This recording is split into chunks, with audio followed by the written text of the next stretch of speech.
So in the U.S., the rich people in the companies control the government. In China, the government controls the rich people and the companies. Regulated, I should say regulated. Yeah. In Chinese history, we have lots of such story. If you threaten our regimes or threaten the emperor, you don't have good results. That is common knowledge in China. Right. So your rich people doing your job properly. And it's best that you not only enrich yourself, but also, promoting locally, at least your hometown. So that is basic requirement.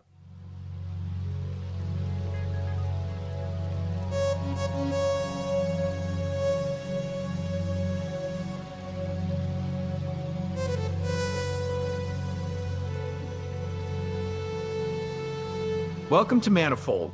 My guest today is Jian Lian. He is with us from Beijing, China. Lian is a policy analyst with a background in investment banking and also in venture capital. He has written widely on Chinese development, the Chinese development model, and I am looking forward to having this conversation with him in this special moment where the US and China are really at a very, very intense moment of competition. So, Lian, welcome to the show. Hello, Steve. Great to be with you. Yeah. Thanks. So we were just chatting before we started recording, and you mentioned that you're a Beida, or Beijing University graduate. Maybe you can tell us a little bit about your early life and what you thought life was going to be like in college, and then how it developed after that. Okay, so actually, I entered Peking University, Beijing University. Actually, it was number 2 best university in China through very fierce university entrance examination. I am 23rd in my province, Fujian province, which just based in Taiwan. At that time, it was 2001, and I originally wanted to study biology because at that time, it's a genetic mapping periods become very popular. However, I was forced to enter the School of Economics because of entrance examinations, small difference. I become economic theory fans. Actually, I developed my own economic theory in university. I got 7 years in Peking University. And when I come to the work markets, it was on the eve of global financial crisis. So actually, I witnessed the break out of global financial crisis. Actually, I was in Lehman Brothers 3 months at a time in the summer of 2007. And then in 2008, I entered the industry, firstly as industrial analyst. And actually, I keep strong academic ties with Peking University, including particularly on 2008, I could say a dramatic period, because on that year, in the China's strategy circle, China school, there is called 中国学派, China school rise up exactly on the autumn of 2008 or early 2009. And I experienced it, and I am actually a member. Perhaps at that time, the youngest member of it. And then there is industry party and going up. That is, it's not a government-sponsored movement. It's a totally, internet, firstly grow up the internet circle. Actually, it appears around 2003, 2005 among the BBS in China forum, okay? And then it growed up and came into reality. And truly, it goes sponsorship privately, not from government, again, I should say. So we found some kinds of patriotic, in China, patriotic, in Western, maybe called nationalistic circle. And then in 2012, some media platform appeared. And also, we have our new Chinese leadership. So then I think that the two waves joined together gradually. And then, in recent, 15 years, I witnessed it, including some implementation of the national China school and also industry party policy in real policies. And also they represented the enterprises, which you're not familiar. Can I interrupt you a little bit? So I have to slow you down for my listeners who are not completely familiar with all the things you're discussing. So okay. First, let me go back to, I think you said something very interesting. You said you were 23rd in the Gaokao for the entire province of Fujian. Is that what you said? 23rd? Yeah. I'm ranking the 23rd. Yeah. So there are 70,000 students participate in that examination for science, your science Yes. major, because you have an arts major. So arts major, 20,000. We have 70,000, 3 to 1. And I'm 23rd among the 70,000. Right. So let me ask you, I think you said you wanted to study genomics, but if you had scored higher, if you had been 20 instead of 23, they would have let you study genomics. Yeah, if I'm 22 or 21, I will be in the school of life science. Yeah. Wow. So you ended up, but fortunately for us, you ended up in economics. Is that right? maybe, maybe because I do think I could do more things as I continue to be major in economics. Yeah. Yeah. I mean, I don't know if you know this, but I actually I'm a physicist, but I do some work in computational genomics, and I've actually founded 2 companies in that field. So it's funny that that's what you wanted to study in high school. I actually got into that field right around 2010. So about the time you were in school, I think.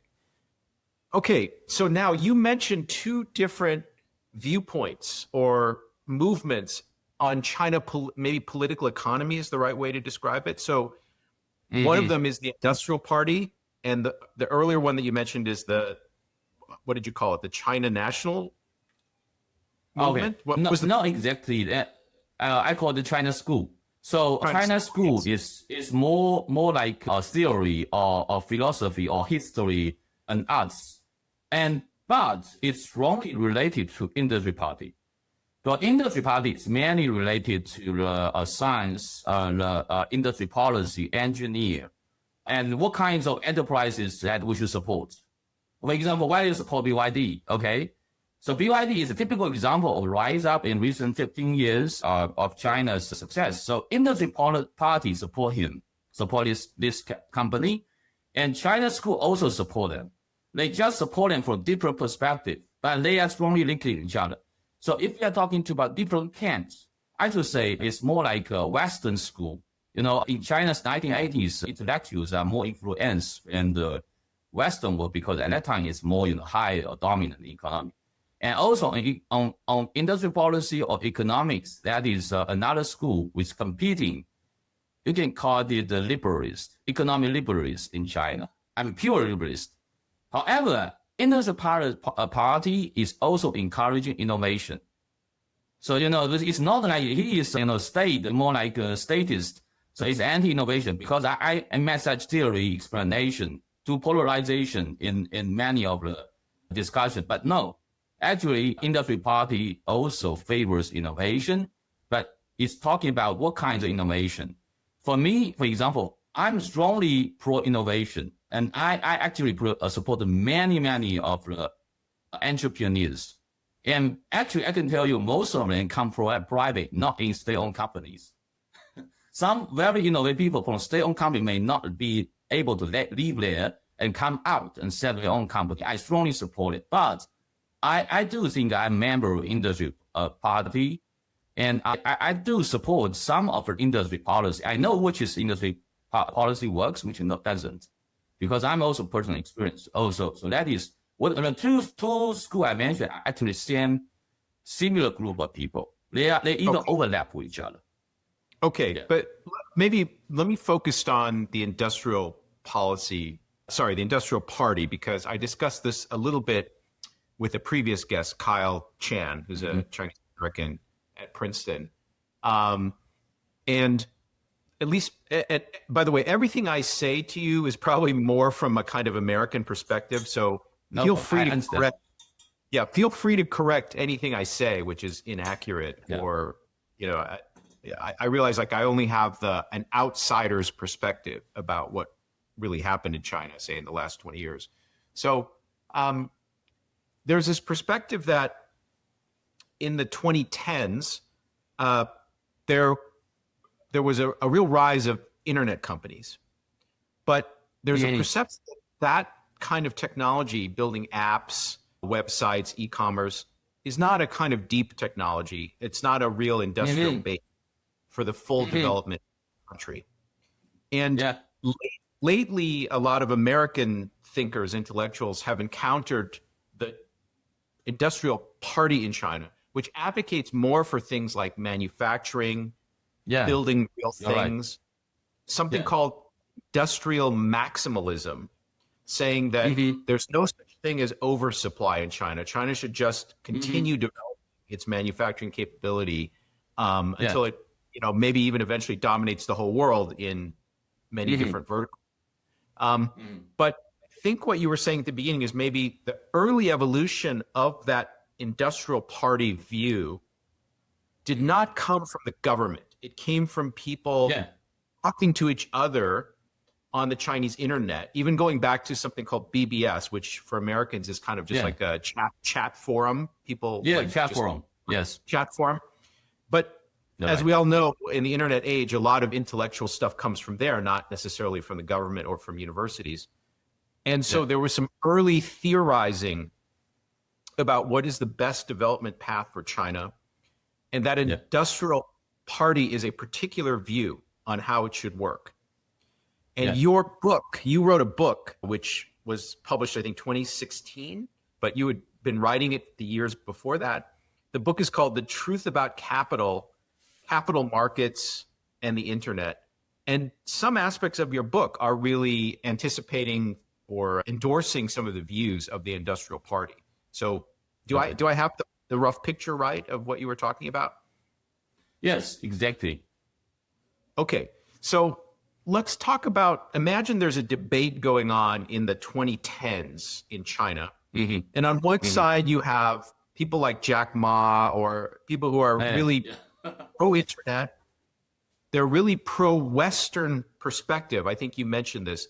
They tended to think everything that came from the West was good. Economic liberalism was good. The internet was good. And maybe they weren't that interested in China manufacturing things or making things physically. Talk a little bit about the debate between those two different positions in China in the 2010s. Okay. So let me start a little bit of the history earlier than that. That is from the 1980s, 1990s, early 1990s and 2000s. So I should say that China government, because you say industry parties mainly from actually the fourth society, not from government. And I should mention a little bit about the government because I think that is a mystery or myth of American discussion about China. So, Chinese government also man. So they're just ordinary men. So traditionally, we have some tradition which was thinking good by today's industry party is that, so Communist Party, in America may be a negative word, but in China it's positive word because there is principle working for the people. So if you're thinking for the people, you're thinking about production. You're thinking about making people access to some necessities. So there is a real economy tradition in Chinese policy. Real economy, emphasize real economy. Even today, that real economy, this world has a natural political legitimacy in the political discussion. So this is a traditional government. However, since 1980s, there's a reform opening up. So we absorb lots of concepts from the West, and including the government in the Jiang Zemin period and Hu Jintao period. Okay, the government even standing, including the officials, to train in Singapore and training in maybe Harvard in Columbia University or something. So once a time, similar to the Jack Ma theory of style thinking is prevailing also in China. So once a time, for example, in the some of the today very, very heated topic like semiconductor policy, basically Chinese government gave up the support of domestic Chinese semiconductor industry. So basically, actually, this low point actually was in 1990s, 2000s, and basically 2000, end of 2011. How to say Chinese government's perspective. But there is genes behind it on supporting real economy and the factory. So it would just wait time to revive it. And because of the Western influence, the Chinese government also used to think that e-commerce, it represents the advanced technology and so on. So internet was also actually supported in, for example, 1990s, late 1990s. If that kind of Jiang Zemin's late periods discussion about technology, it's all related to IT. Sometimes referring biology. So it's very similar to United States thinking. So I call this, it's actually Silicon Valley technology definition hegemony. It's actually not good, actually, So this will direct more resources, policy resources to the internet companies, making the IT super platforms. That is what you witness today. We both have super platforms in China, in America, even in other countries. Okay. However, that's so that is the reaction movement from the BBS. Then they did it from industry party. They say that we should focus not only on IT, we should also pay attention to manufacturing because I should say on 1990s and early 21st century, China's rise actually mainly related to manufacturing because of the globalization.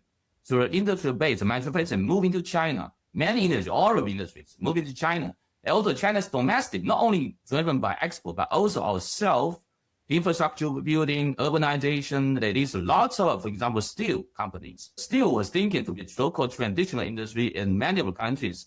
In China, the government definition used to be. However, you know that steel have different steel. We have special steel. We have, super steel.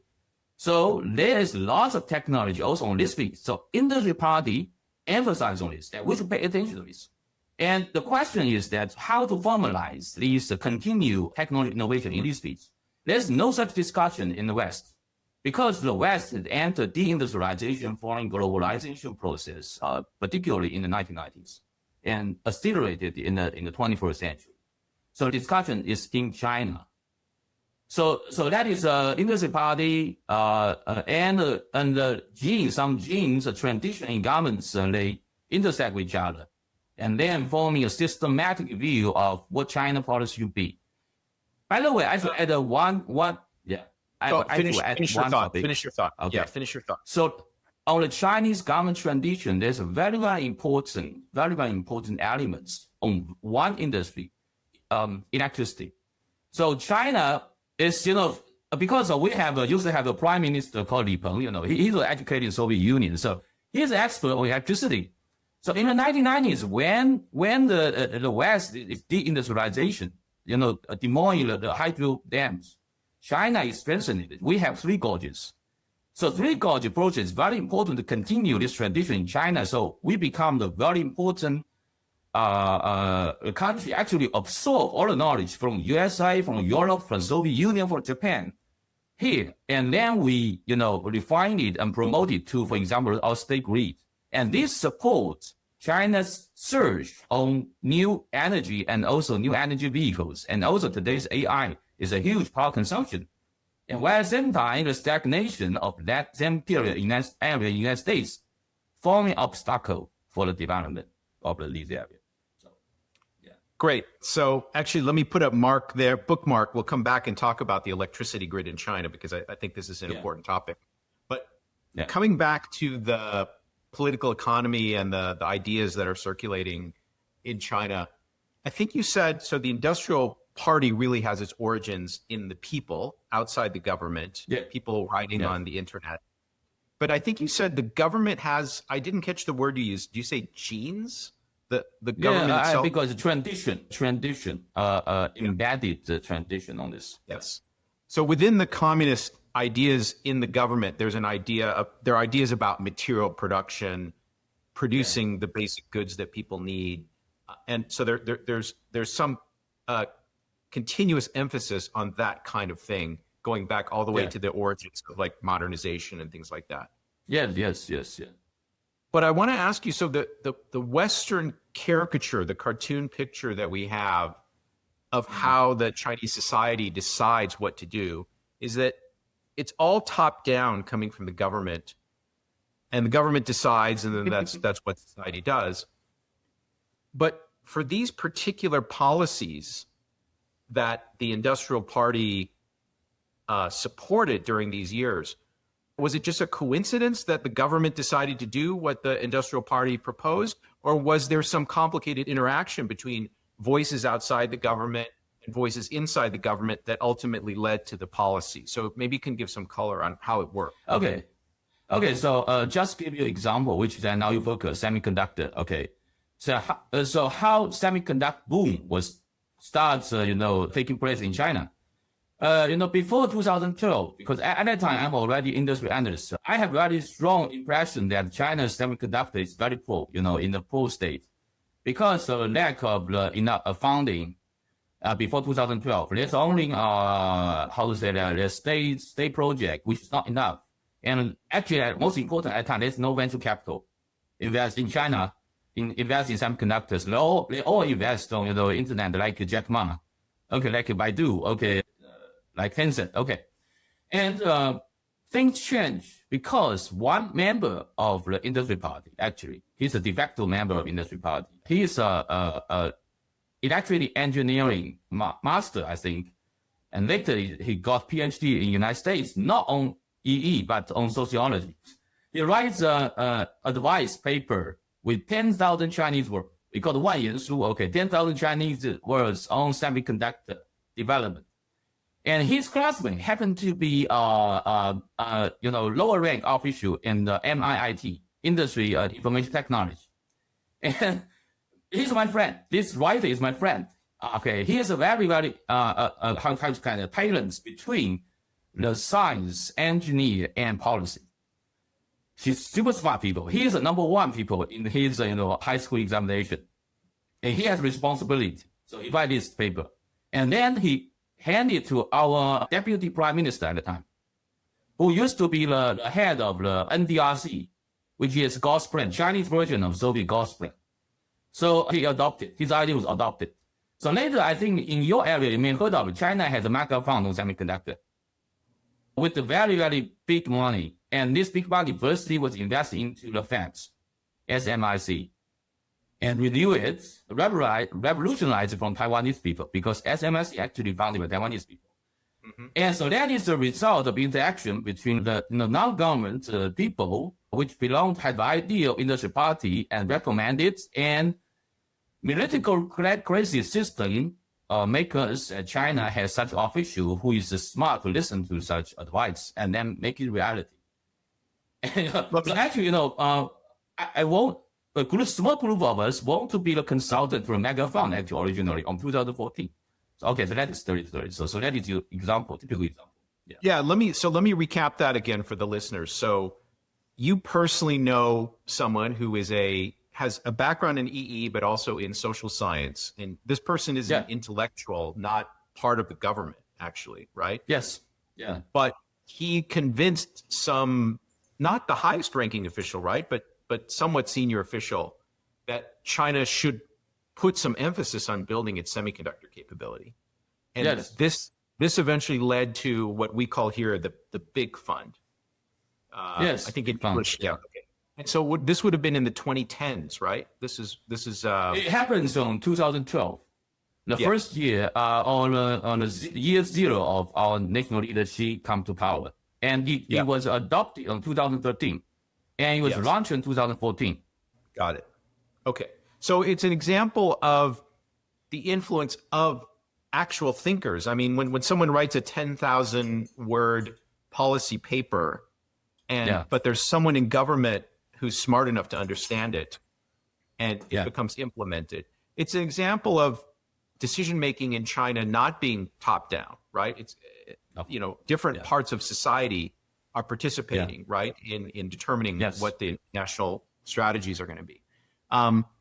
Now, I think for the people who really wanted to westernize China, liberals, people who really trusted the United States, right, as kind of the big brother, the friendly big brother of China, they might have said, oh, we don't need semiconductors. We can just buy our semiconductors. Yeah, you're right. Exactly. Abroad, right? Exactly. Yeah. So the position that China's in now, where it controls all of its major supply chains, right? Almost every major supply chain, like except for NVIDIA and ASML, maybe ASML is the most important one, except for some very rare exceptions. In 2025, China kind of controls all its supply chains. But it didn't have to be that way. If people were willing to be codependent on the West, then they wouldn't necessarily build all of that domestic supply chain, right? So was that a explicit policy? How did that become an explicit policy in China, that China should control all of its major supply chains?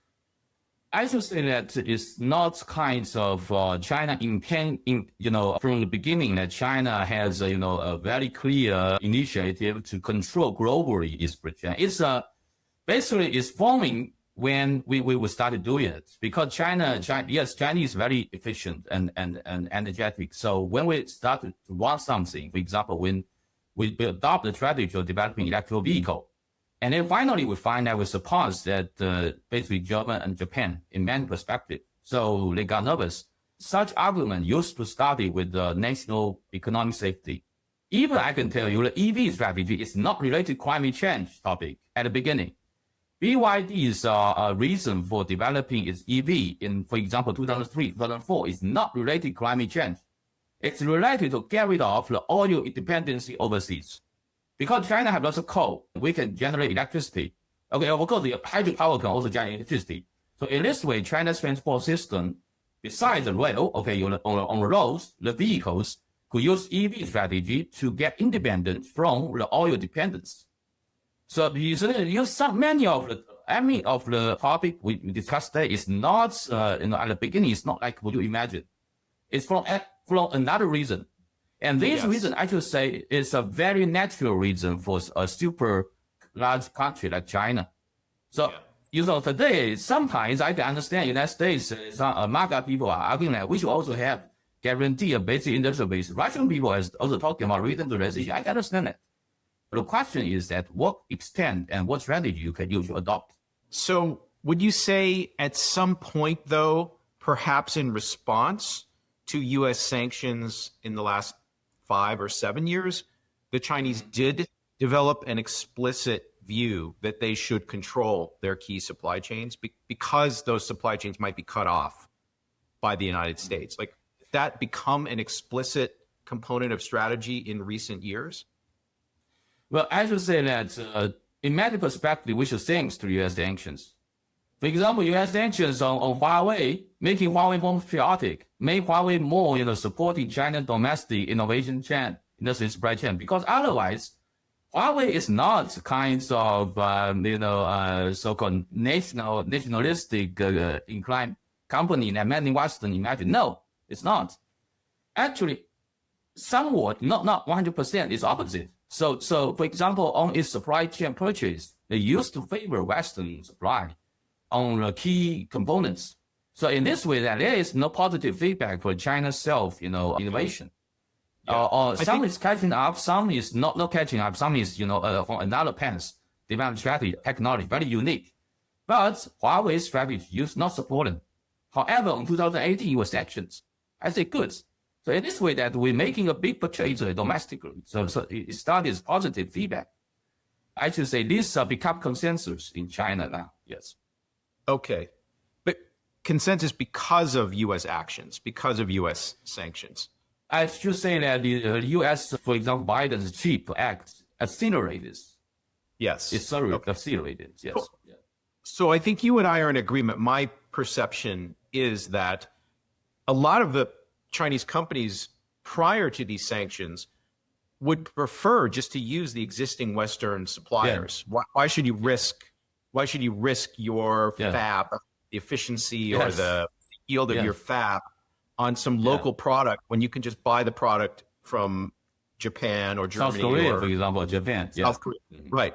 But when forced to do that, then it created it aligned the interests. It solved the coordination problem amongst all these Chinese companies. They realized, like, we have to work together. Otherwise, the U.S. can just cut us all off. So that's something that most Americans to this day, even most American think tank analysts and economists don't understand this point. They don't understand the counterfactual is Chinese companies still prefer to use Western suppliers and they don't prefer using the company just down the street from them. But now all that changed. Yeah, go ahead. Yeah, so I should emphasize that actually 2 points emerging from such, the feedback cycle. Firstly is that China are more and more confident because, well, you just let Chinese try. There's lots of talents, I for example, myself was 23rd in 70,000, children, okay? So this positive fact showing that China could innovate on many things, not only catching up, but also from another development routes, technology routes. So this logic appear in more and more fields in the past 10 years. So those arguments, we can buy from outside. Arguments slowing down is going down. Okay, that's first thing. Second thing is that I should say that compared with China, the problem for the West industry network is that German and Japan supply chain key players, they are aging. Because for these two countries, for example, semiconductor, they use a lot of very specific fine chemicals. Okay, they need some very, very high precision machine components, machining. However, you should know that these industries never go venture capital investment in the West. They are just usually, family run or, some departments in the big company in Germany or Japan. Some is you call hidden champions. But hidden champions, unfortunately, never got support from venture capital from the United States. And Japan, they don't have much venture capital. In China, in a very, very sharp contrast, semiconductor were very popular in last 10 years. So in this industry, lots of hidden champion nature companies, positions, they also got venture capital. So this is very different. So because there is no incentive in the Western network, so the entrepreneurs for these hidden champions in Japan, they're aging. I was told they're usually 60s. I mean, in their 60s and 70s. So they will retire, and their descendants never want to inherit it. However, in contrast, in China, we are people in 40s, 30s, 50s, in 20s to do the similar job or even newer job. So the systematic evolution in China is much, much accelerated. Actually, on this year, on spring of Shanghai, spring 2025, I attended Semicon 2025, and it has become the largest exhibition for the semiconductor hardware and chemicals and all these hardware inputs. So that is a fluke of China's emphasis, even on venture capital. We emphasize hard technology.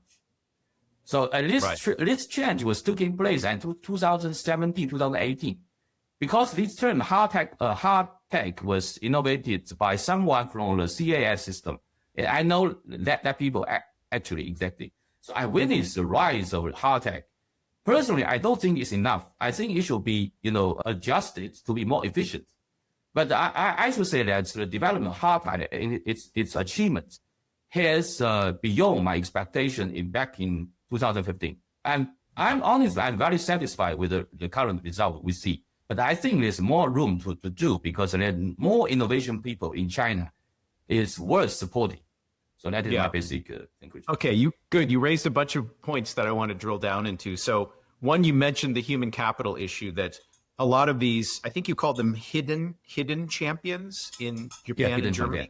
Yeah. So these are key companies in the supply chain. They're maybe not glamorous in start with venture capital, but the people staffing those companies and with the key know-how, knowledge are getting close to retirement or even past retirement age. Yes. The strongest Chinese companies, the people leading the teams are 20, 30, 40 years old. So they have many more decades left of run in their own career. And that's apparent to me as well. When I go to China and there are so many young world-class scientists and technologists, it's very different from what happened, the situation in the West. So the demographic problem, I think, at least for the next 20 years, is actually to China's advantage. China has a better human capital situation for the next 20 years. Their human capital is actually going to continue to increase over the next 20 years. So you mentioned that. Now, you said the performance, the idea to emphasize hard tech or hard science in China, you could maybe even trace it to a particular individual in the Chinese Academy of Sciences. Maybe say something more about it. Yeah, go ahead. Well, this tag in China called 硬科技. Okay, it's a term coined by really a scientist in CAS system called Milei. So he's a doctor. His PhD on photonics, I think. So he was a PhD in Photonics Machine Institute of CAS system.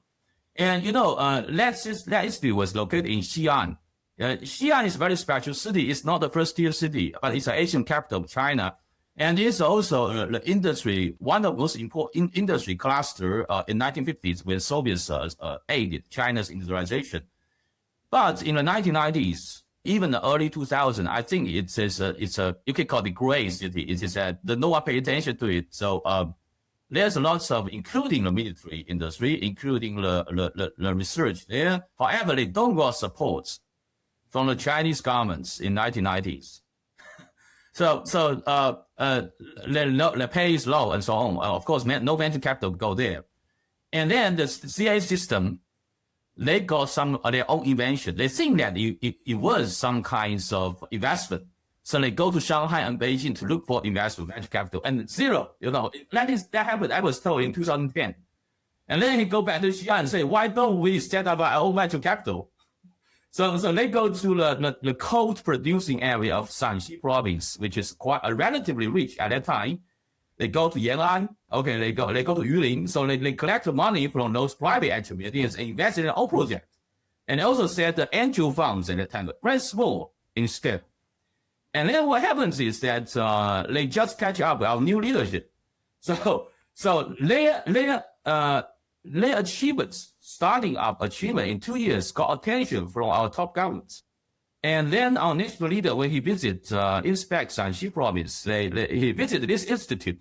And he's saying that this is a good model. And then they get support, firstly from Xi'an city government and then Shanxi provincial government. And later, actually, I contribute a little bit. I contribute, I think, 300 million Chinese yuan fund of fund investment to them, to their NGO fund from Beijing city government. So in the year of 2015, after the year 2015, with the start rise of mega fund in semiconductor, there is a wave of national venture capital. So this hard tech technology's definition and its promotion got recognition for central government. So it started a hard technology investment booming in China. So every local government, because local government is a very, very important economic engine in Chinese system. So they also tried the forms of venture capital after 2015. So these hard tech movements absorb lots of such investment flow and then invest in those projects they favor. So that is how this started. However, from my point of view, that they are not hard tech enough.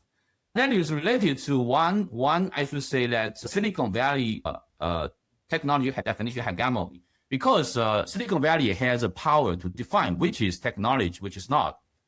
And it will lead to the resources allocation. However, many of the area they invest is some kind of hype type. For example, I should give example. For example, I think that organic chemistry is very important, and it was not paid attention to for decades in the West.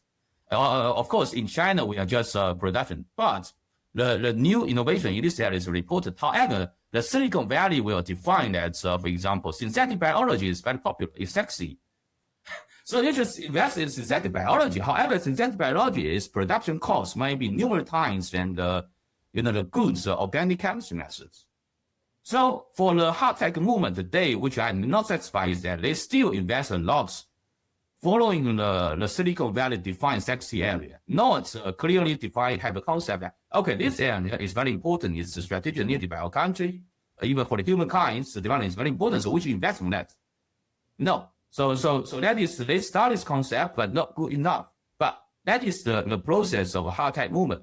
And related to hard tech movements, promotion, so what we witness is that the regulation on the super IT platform, because that these in the late 2010s, there is obviously signals that these IT platforms is producing monopoly. So I know that many Western observers are confusing why our leader Xi Jinping was so harsh. Jack Ma on Alibaba, including on later regulation Tencent, on the year of 2019, 2020. For example, there is stop of the IPO of the Arm Financial because we have realized that if you only develop IT, it will only lead to a monopoly power on the e-commerce and also the e-finance. So actually, China is not so friendly in the consumer loans activities through the IT. So the fintech is not very very popular, even legitimate in China because China, including we have a harsh limits on crypto mining activity. We actually stop it. So all these community actually, they're many Chinese, but now they live overseas. So that is, the phenomenon took place after 2015. Yeah. So the Western version of the story is that when Xi took power, he stupidly cracked down on people like Jack Ma, and he caused a kind of winter or depression for the most innovative internet entrepreneurs, venture capitalists, financiers, fintech people. Many of these people left China or just took their money and ran. I think only now people are realizing the flip side of that story is that lots of really important hard tech, which allows China to actually control lots of key supply chains in the world, in the global economy, were developed instead of those monopolistic internet platforms. And the monopolies were kind of held under control by Xi. Yeah.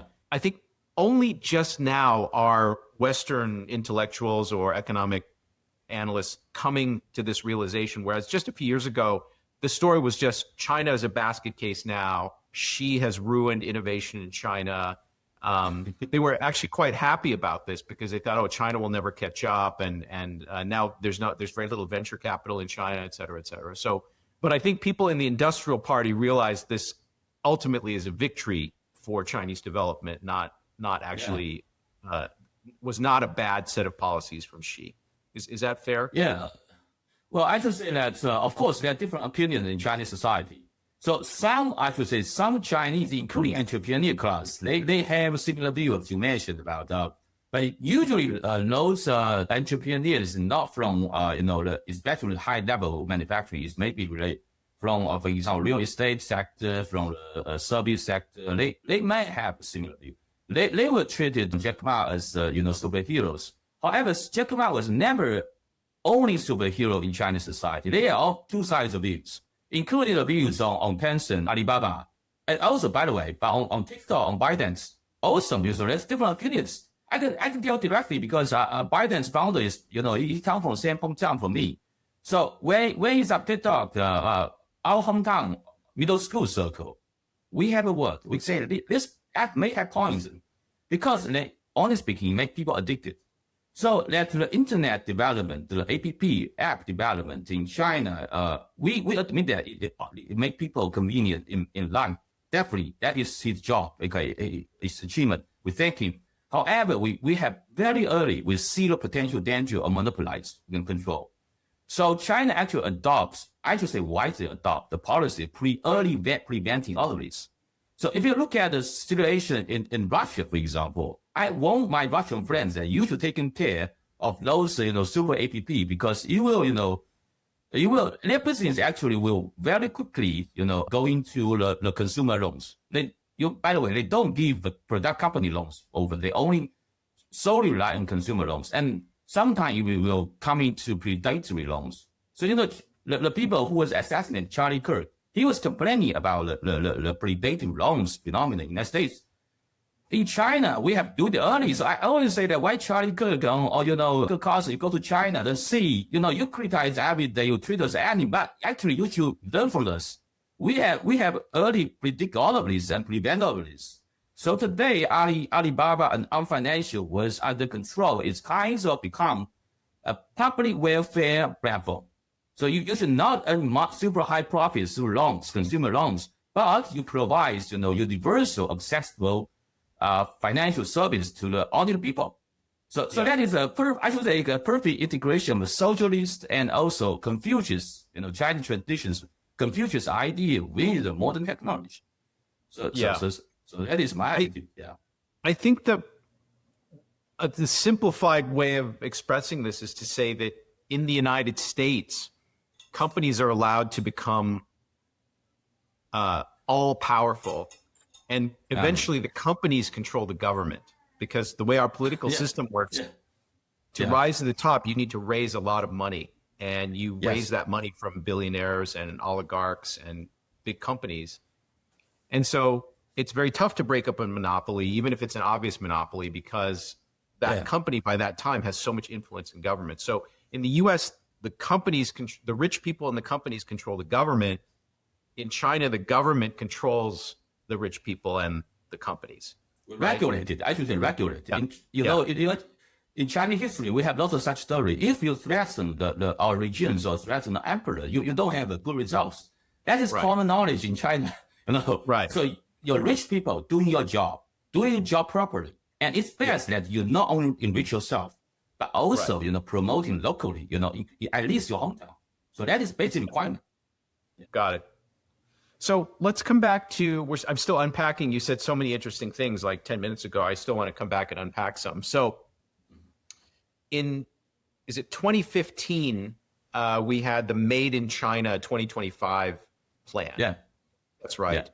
Yeah. You said you're more than satisfied with the rate of success, that maybe 70% of the main goals in that document have actually been achieved. And in fact, looking forward from 2015, you would have been, very, very happy if they told you, hey, 70% of these goals are going to be achieved. And in fact, I think in your book, you actually anticipated a lot of the priorities of Made in China 2025. So maybe just talk about that. So for my listeners who aren't that familiar with the document, what are the main goals that were in Made in China 2025? What are the things they succeed on, and what are the things that they still need to work on? So the Made in China 2025, they have 7 or 8, I don't remember, goals, industry goals, specific industry goals.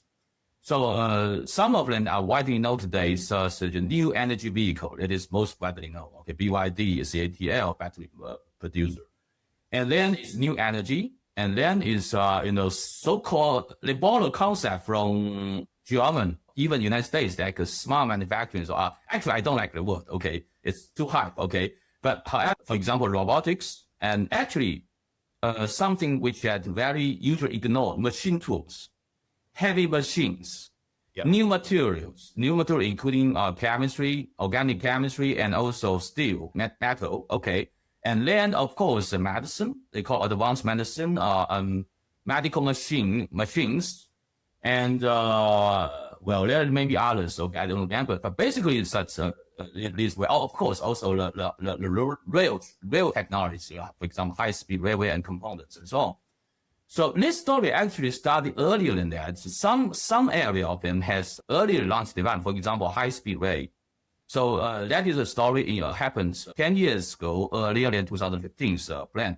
2005, at that time, our Ministry of Railway launched this, and of course, firstly, it's integration of overseas technology, and then we integrated.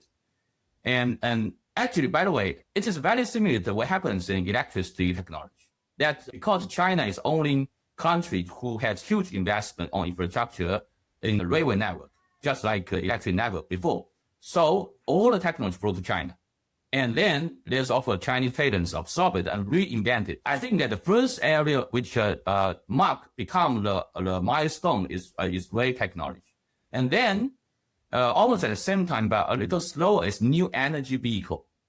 But let me tell you, it's not a story that starts smoothly from beginning to end. No, it's with turmoil. So actually, for me, I follow BYD since 2007, 2008, 2007. So I personally witnessed how dramatic rise, but how difficult and how many difficulty obstacles yet overcome and turmoil overcomes from this period. So in my heart, said one who the founder of BYD is truly industry hero. And what happens on the I think this is a landmark achievements for 2025, Made in China 2025, is that on that year, there is a new mega fund founded, similar to the semiconductor mega fund, which is at the fund I worked for once for 5 years. And it was formally put into operation in 2016, but the manual investment was decided in 2015. So two of them very, very important investment, one to BYD, one to CATL. So that become a turning point for the China's EV industry change. Because before that, there's lots of dispute or arguments against it, whether they are fake or whether they are true. BYD was including its product, for example, they have E6 in 2011. That is the first truly EV which put into circulation by BYD. And later there is Qing, the first generation Qing. I should say that first generation is not so beautiful. It's quite ugly. However, so at the key moments when BYD is short of cash, that national fund step in. And then he raised the flag. And that time, BYD is already, IPO. It's a public company. How the national venture capital just entered, but I become the 10% leading investor among the additional sales of shares.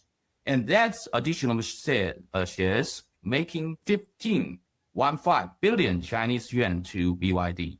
And the national venture capital took 10% of it. Because if there's no such national VC saying, I'm first position on this, at that time, this additional share sale with no buyer. So it entered the industry at a critical moment. And that is, the turning point. And you see that after local governments jumping in just like semiconductor story. And EV is developing faster than semiconductor. Because, honestly speaking, the industry chain of EV is simpler than semiconductor or than traditional car. So actually, I focus there could be a new cluster of EV industry, upstream, forming in China. I have this feeling around 2017, and later I see, truly, different company emerging, even on the once I treated the hype topic, that is, the self-driving. So there is lots of, for example, laser, components, and used to be very expensive. Today is super cheap today. So that is newest case of how China industrialized everything. Industrialize them into, very, very cheap and affordable industry components that could be used and achieve some function. And then for others area, I just give example of robotics and machine tool. So actually at that time, I was a little unsatisfied because I think that machine tool is very important, but at the beginning, including national venture capital, they are actually also dominant by the hype idea of Silicon Valley. So at first, they pay little attention to machine tool. And Chinese machine tool industry used to be in very harsh situation in the year of 2015, actually. So this is in transition from state-owned enterprises to private enterprises. So today, China's emergence, booming machine tool industry is all private. It's all private, very contrast to Western imagination. And robotics, it needs, the key here is actually the key component, for example, decelerator, So the robotics needs mechanical components. And that's manufacturing needs high precision, griddling and, cutting and all of these things. So China's good experience that we pay attention to these components. We have several candidates to invest among our, it's usually not in Beijing or Shanghai. It's at least in the suburb of Shanghai or even in Suzhou, in Wuxi, in Changzhou, these Jiangsu or Zhejiang province, or even inner land province. So you can find these Chinese new generation hidden champions there. And these national venture capital and provincial supported venture capital investments in the principle hard tech company support. And that's the support the emergence of high precision machining and robotics and machine tools research, the renaissance, industry renaissance. And on the medicine, I should say that it's a more complicated topic because there's two schools. One is that Chinese medicine should have positions in the new landscape. The other is, not from political, but from science view that, we should follow the Western medicine idea. For the innovation medicine, definitely is almost 100% the Western medicine. So they usually PhD come back from USA and Europe and come back in China, found the innovation medicine company, start up and then got investment. This become a hype fever in the year of 2015, 2021 because of the money. And personally, I'm observing this, community, and I participate in some of the investment case here. However, I have my own view on it, but the results, to pretty simple here, is that China's in this area, this is actually very hype area in Silicon Valley. China also achieved success. As you know that many big farmers in the West is now buying IPs from Chinese startup or bio startup. However, China also have another group, called industrial weapons or health weapons on Chinese medicine-oriented molecules. I'm also very familiar with the case. So So this area basically also satisfy the expectation in 2015 or beyond that. And another thing I have to emphasize is a cluster effect. It's that industrial network cluster effect. This cluster effect will strengthen the results of achievements.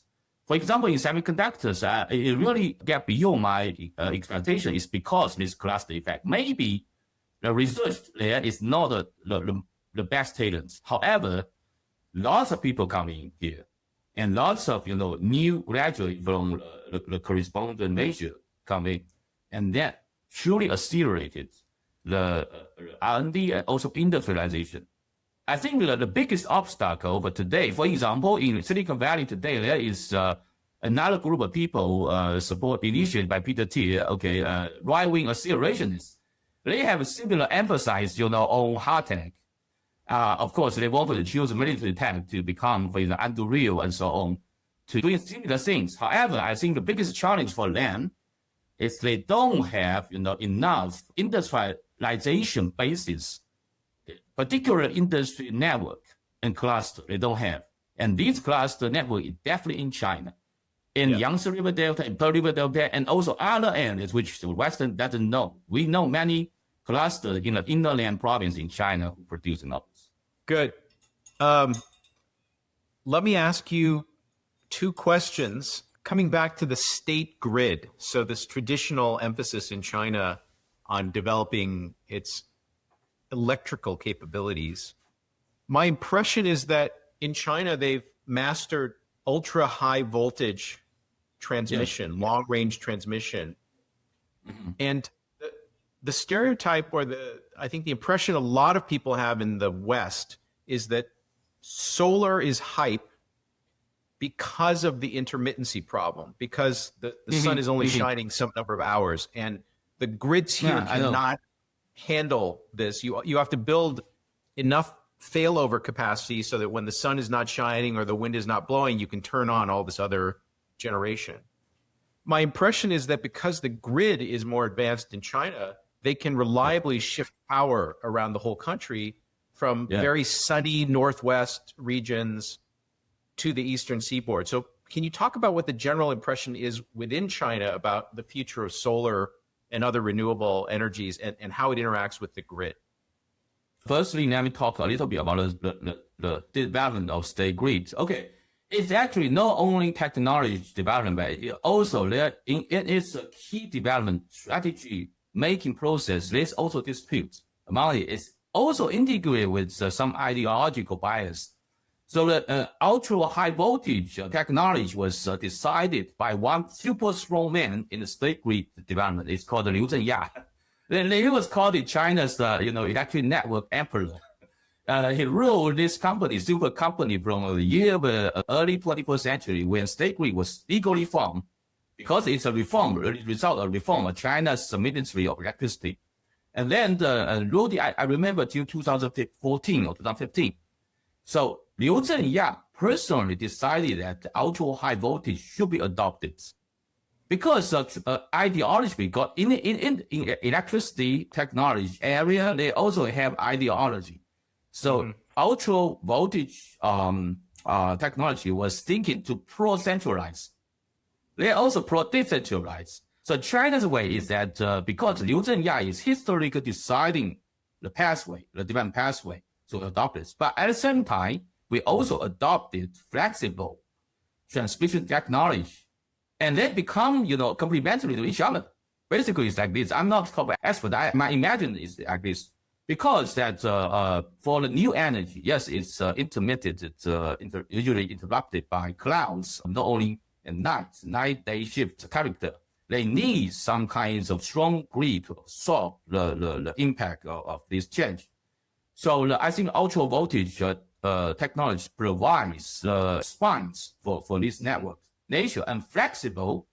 In this big network, we could build up lots of energy reserve facility, not only chemical but also hydro. And then the flexible, and we're adding up some flexible transmission technology. So this becomes a super strong network. And remember, the ultra voltage technology development and also the infrastructure development of our grid is happened before the super surge of new energy installation in China. And that took place, I think, on 2007, 2008. And then it started massive building up already before 2015. And China, by the way, I should say that Trump is, in our views, that is truly, speaking like an idiot, because he's saying that China is not installing wind power. Well, we have lots of wind power. If you could fly to China, you can see from the planes, you can see a lot of solar panels like sea or lake or oceans, and also the wind power installed here. And that actually start a series, I think, after 2012. For wind power, it's even early. It's 2007, 2006 already building up. And solar is after 2011, 2012. And later, it even further accelerated, I think, during the COVID periods. Because in COVID periods, there are lots of new energy infrastructure installation in China. Every roof of the factories, every roof of the buildings, even residential buildings, and not only by this, but also, for example, the hills, the mountains in the southwestern China, and also in the desert of northwestern China, it's all covered by the solar panels. So China produced, China installed. Actually, let me tell you, I want to push it overseas to global south countries. That's what I was doing, cooperating with our friendly countries. So that is the solar energy story. But what I want to add is one thing is that the topic related to climate change topic. I know that you also interview some people in the United States about this topic. And also, that in MAGA, in the so-called conservative, there is argument against this. My attitude is simple. So perhaps you have never seen a person who supports new energy and new energy vehicle, including solar, winds, and BYD, and these Tesla, of course, I also support that. But at the same time, I doubt about the climate change theory. I doubt about climate change theory. I don't think that it's true science. So in this point, I'm agree. Well, yeah, you and I think the same. I support all of these new energy technologies, but I also think the climate models are not nearly as good as what the scientists who work on them. So there's huge uncertainty about what's going to happen. If we don't solve the climate problem, we don't really know what's going to happen. But I support all these technologies, actually. I think just purely on economics, I mean, if you have a highly functional state grid like the one in China, the cheapest way for them to add energy is actually solar and some of these renewable technologies. So it just, on purely economic grounds, it's going to win, I think. Its cost is now very low, even lower than coal, power station. Yeah. And actually, we even have to remind Russia that you have to, prepare early, because maybe we'll no longer, firstly, your oil and later even your gas, maybe, not so. And that's chemistry, chemistry industry can absorb these raw materials. Otherwise, for energy use, we don't need that. Yeah, exactly. The gas might be used not for energy, but as input into production of chemistry. Yeah. Okay, another question for you. And if this is not an area of your expertise or you don't have any special knowledge, you can just skip it. But when will China get EUV, extreme ultraviolet lithography? What rumors are you hearing about domestic EUV? Well, I should say that that is a very specific, for example, milestone in the semiconductor development, and many politicians and analysts in the West is focused on this. Well, my attitude is that just following my experience of the momentum it has gotten. Actually, for semiconductor, I'm not worried about it up to 2019, because even earlier 2019, when many people is still doubt about that, the feasibility, China's graphic machine, whether we can achieve that. If you invest some money and with the Chinese patent through, you got something. Because, for example, AML, the Netherlands companies' rise is also not magic. It is a rise is some, not very, top talent. Sometimes top talent has the idea and is implemented. For example, in that development on lithographic machine tool, some Taiwanese, talents, emerge. All these ideas should be do. But many of such, milestone, in this very specific niche area, such innovation is, engineering level. So China doesn't have any problem of engineering level innovation. And because there's so many, talents clustered here, I say that just give chance to those especially younger generation who has some idea, and let him try. And then as a system, you get this evolution very fast. So I'm not worried about this. In 2019, I think that is basically no problem. And by the way, I should say that on 2022, there is Biden administration's CHIP Act. So we think that this America is also making wrong way because they are focused on advanced processing. And now they have got realized that. I say that ordinary level processing is also very important because most of the chips, including, our related to our daily life, including automobile, does not need that, for example, 7 nanometers. They don't need that. So we're not worried. And then for your question on this, the simple answer is that I'm not worried about it. Just that Huawei leading to that and so on. Okay, and you could get results. Yeah. Got it. Okay. Well, we've been on well over an hour. Let me finish up by letting you make some predictions. So what is going to happen in terms of Chinese economic or technological development or in the competition between the US and China that will surprise Western analysts? What's a surprising prediction that you believe in? Because of the trends, they define what is high technology, what's not. So they ignore many of the aspects of what China is good at and China dominant world today. For example, they're concerned about rare earth issue. Let me tell you, I think there's 100 rare earth area and actually, if China won't, and China leadership knows about it, there's 100 choice candidates area that we can have impact on the United States.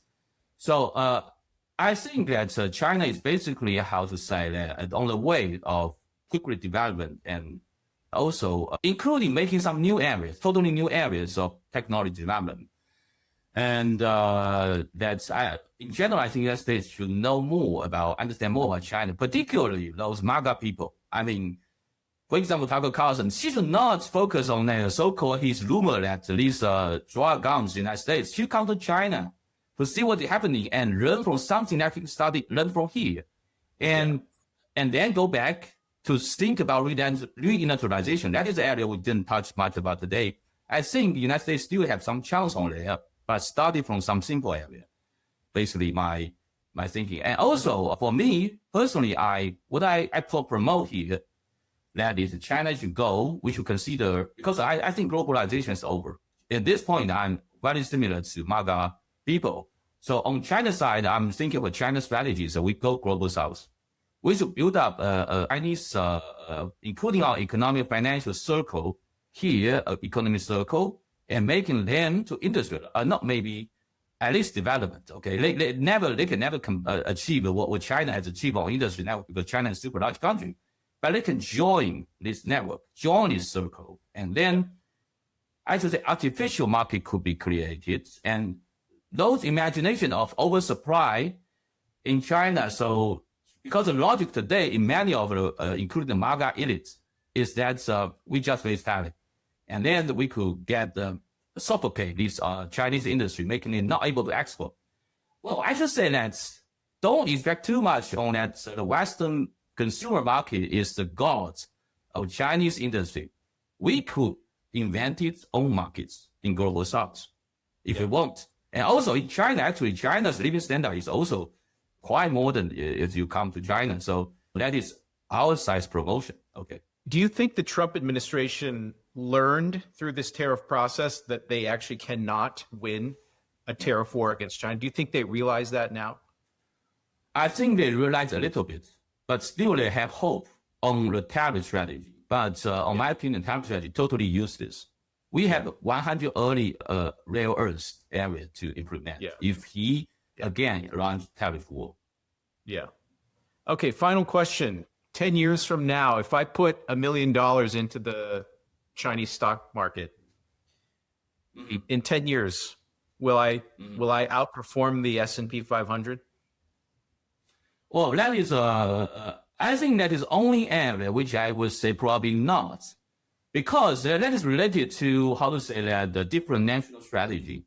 Of course, China today will also pay attention to the how to say, the positive side on Chinese stock market. For example, some companies, including I believe BYD, still have lots of potential to grow.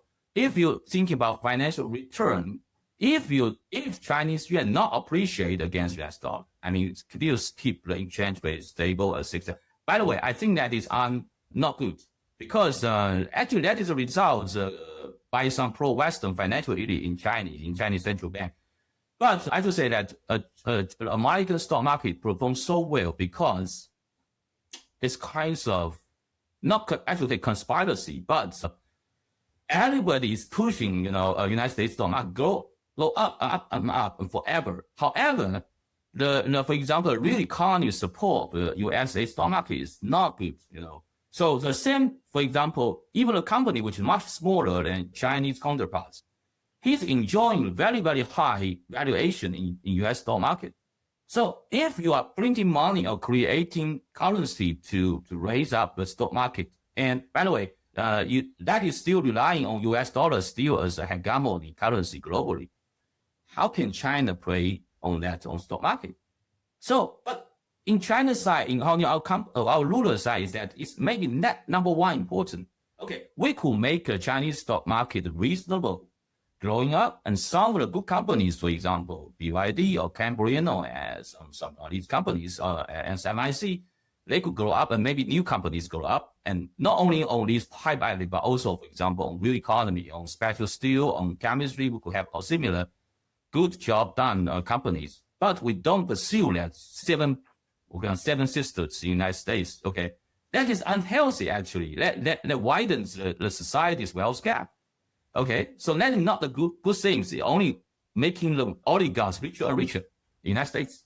So that is basically my theory on this. Yeah.